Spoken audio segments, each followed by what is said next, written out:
What's up, you guys? It's your boy John here from PumaPlow. How's everybody doing? Thanks for clicking on the video. This video is all about our Femco sprayer that we got from the Agro Supply catalog website. I'll have a link down below in the description to this sprayer if you guys want to check it out on their website. This is actually meant for a four-wheeler, an ATV. We don't have one that this would fit on. I mean, we just have our little 90 that's nephew's, but yeah, so look at that gun. Ooh, it's like legit. This sprayer is awesome. This is kind of our dream sprayer. We do have a current 25-gallon sprayer. However, it was starting to have some issues and the pump's just really old. We've had that sprayer for a long time. We've put a lot of gallons through it. As you can see, it is still a 25. It does, this particular one, come with booms. It's a 12-foot boom when you fold it out, which is pretty awesome. So we weren't really sure exactly this night how to like rig it all up, but we wanted it on the back of our Power King 1614 on this carrier that we have built a long time ago. You can see the pump and stuff, and I know I'm doing a great job of explaining this. So the one thing we had to figure out, and I cover this here in a minute too, but we had to figure out how fast the tractor was actually going. So this is what this footage is. It's kind of amusing. I'm using my old phone, my flip phone that everybody makes fun of me for still using, as a stopwatch to try to figure out in 100 feet how long does it take to drive that tractor 100 feet basically. So that is what we're figuring out right here. Alright, you guys, so what we're trying to figure out is how fast to go and what to set our pressure at, because it depends how much pressure you have, how fast you're going, how many gallons per acre, all that good stuff. So I think we got it figured out now. What gear, what throttle setting, and yeah, because that old tractor doesn't have any kind of speedometer or anything to tell you how fast you're going. So you just got to figure it out. So I think we got it now. We're gonna go try some water. Okay, so we figured it out, and here's the water that we are running through it, just to kind of check it out and make sure everything's working good.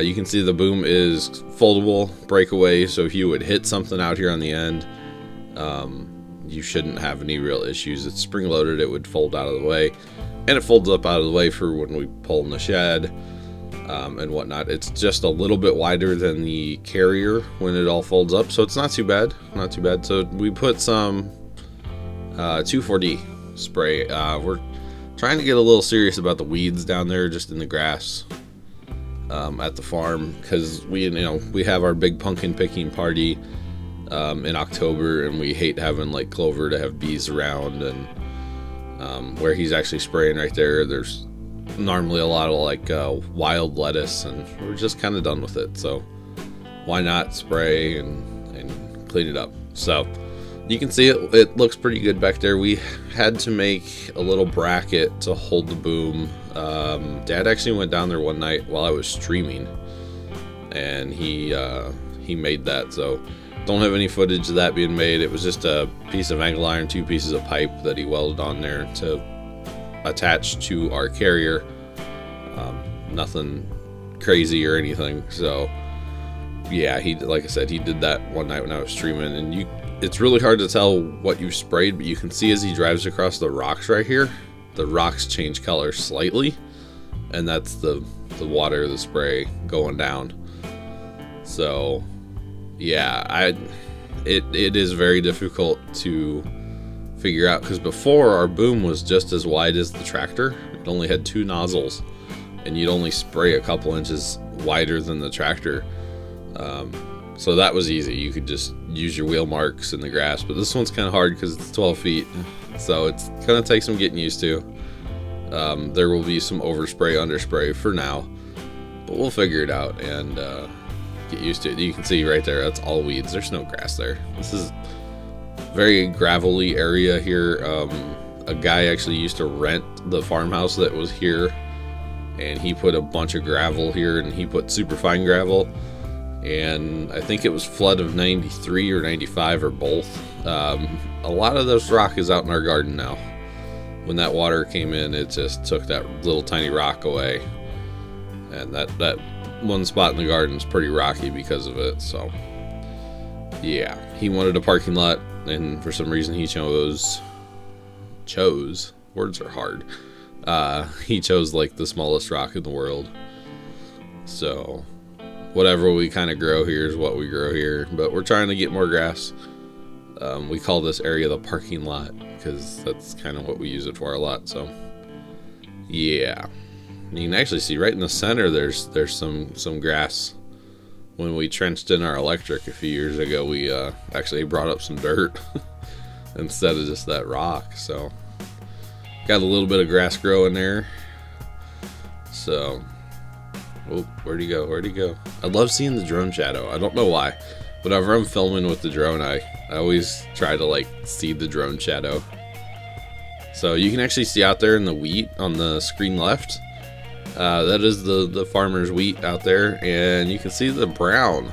They actually, I guess they got some bean herbicide, they said, in their sprayer still. They thought they had it all rinsed out, but apparently not, and it smoked some of that wheat. I mean, it's like black now. So we're out here in the rye again. If you guys remember, Casey rolled it down for us a couple weeks ago now, and it kind of started coming back up. So we expected it. We knew it was going to happen. It usually takes a couple rollings anyway. So Dad's actually out here rolling it, and you can see it's not really working too good to go the same way that Casey already went. So here in a second, here he goes. He's going to do it all sideways. And it actually worked a lot better. He was doing like circles going sideways to what Casey had already done. So it actually worked pretty good. So we're going to go on a little tour here across the garden. And it's funny, you can see the light in the dark. It's like when you mow your grass with a like professional lawnmower, how it gets striped, you know, or like at a baseball stadium. It depends on which way they go. It's kind of neat looking. Little potato update. Our potatoes, they're there. They're there. Some of them. They're actually like really weird this year. They keep coming up like super late and whatever. It's strange, and yeah. The hollyhocks will be blooming soon. That's what those plants are there, screen center. Will be blooming soon. They're quite awesome. We planted some dark ones, so I hope they come up too. Normally we just have like pink and maybe a couple red ones. Our sweet corn is still there. We need to get more sweet corn in the ground here soon. We just haven't really had time to garden, or it's been too wet when we do have time to garden. So yeah, it's been kind of an interesting year so far with the gardening and the lack of it, to be honest. So you can see this is working real good now. Dad's getting this rolled down nice and flat now. So hitting it on the other angle from what Casey had already done seems to be working quite well. So, and you know, we still haven't sprayed this as of right now in this video. This has not been sprayed with Roundup to kill it yet. We were kind of waiting for our new sprayer to do that. So here we go. Dad's out there spraying it with Roundup. Yeah, gonna go ahead and get it done. That is Roundup ready corn, so if he gets any on the corn, it's not an issue. It won't kill any of the corn, because that would hurt the rent check, you see, because Dad owns that ground technically that corn is planted on right there, so that would hurt the rent check if he was killing the corn. So of course we don't want to do that. And yeah, you can see this Femco sprayer is working great. Like I said earlier, guys, I'll have a link in the description to the Agro Supply website where we got it from. Great company. Seems like we've ordered a few things from them over the years. The last thing we ordered from them besides the sprayer was our disc blades last year. I do believe Dad ordered all those from Femco Supply. Not Femco Supply, Agro Supply. Femco's the brand of this sprayer. Agro Supply. Words are hard. I should edit that out, but I'm not going to. So, alright you guys, I'm going to get out of here before I say anything else silly. The rest of this video is Dad just spraying the rye. And you can see how much faster it's going to be because he's spraying 12 feet at a time as opposed to like, you know, 4 feet at a time or whatever it was. So, he looks so tiny down there in that garden from, you know, 100 feet or whatever. Alright, you guys, like I said, I'm going to get on out of here. I do appreciate you guys watching another On the Farm video. I'll catch you next time or something. Anyway, guys, thanks for watching. I do appreciate it. I'm John from PumaPlow. Toodles.